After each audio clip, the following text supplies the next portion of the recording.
start it. So this is our generation project.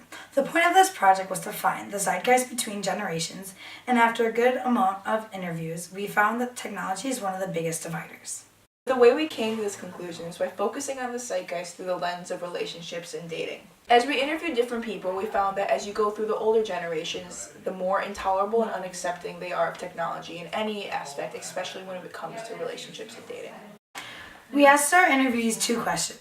One of them being, what is your ideal way to be asked on a date? Well, definitely.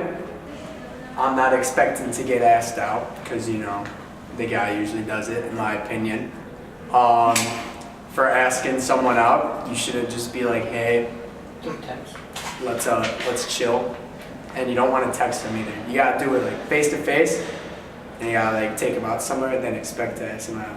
I'd say it depends on your relationship with them in person, because then it's more intimate. A relationship off of that, and I think you can start a relationship from there.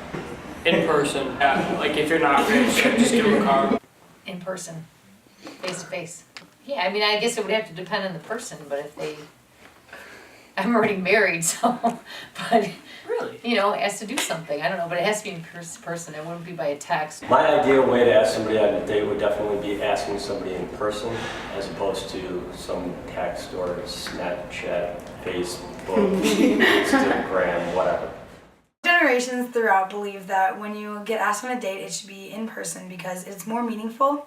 This makes sense because no matter your generation, you want to have a long, sustainable relationship. But as we see with the younger generations, they're a little more accepting of technology. Yes, everyone said that you should be asked out on a date in person, but as we see when we interviewed the older generations, they said no technology. It should be asked in person no matter what. But when you talk to the younger iGen, they were a little more, that's okay, but you should be asked in person.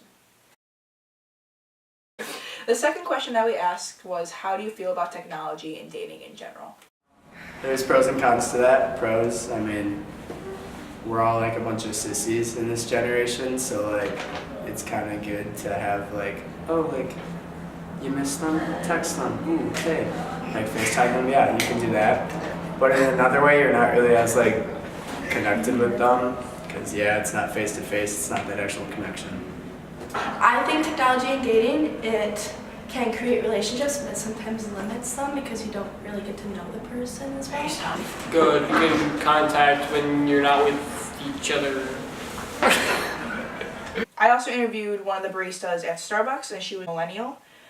So when I asked her the question, she said that it helps a relationship and it also hurts a relationship. It helps because it helps you get in touch with people and meet new people, but it also hurts because people become obsessed with their phones and it makes them feel like they need to be in contact with people all the time because they have this phone in their hands. It causes a lot of problems. I would prefer not to have technology involved in the dating process. I don't know, I think if you find somebody that you like and you find somebody you have a common interest with, I don't really think it matters how you meet them or how you know what I mean, how you initially find out about it before you date. I also interviewed my grandma, and she said, in her opinion, is that with relationships, it is nice to have human face-to-face encounters in the real sense, and sometimes letters, and of course old-fashioned phone calls every once in a while. I interviewed my grandmother, and she has mixed feelings about technology and dating because she feels that a lot of people nowadays have found their soulmate or found their partner online and on dating sites and things like that. And she finds that it's okay now, but for her personal preference, she would rather have a in-person date, an in-person conversation, all that kind of stuff, to get to know people and then go on a date.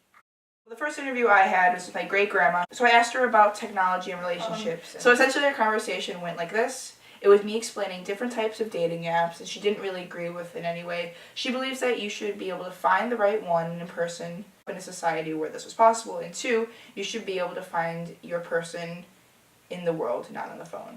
One thing that we see through our interviews is that the younger generations talked about FaceTiming and texting and Snapchat, and I feel like that is used a lot more to not start relationship, but build upon relationship. Yeah. So initially, the first date is asked in person, but as the relationship goes forward, we're able to use texting and whatever to build upon that relationship and make it stronger. Basically, overall, no matter your generation, it seems like technology has found its way into everyone's life, no matter if you're part of the iGen or the baby boomers, but it's just a matter of how you use it.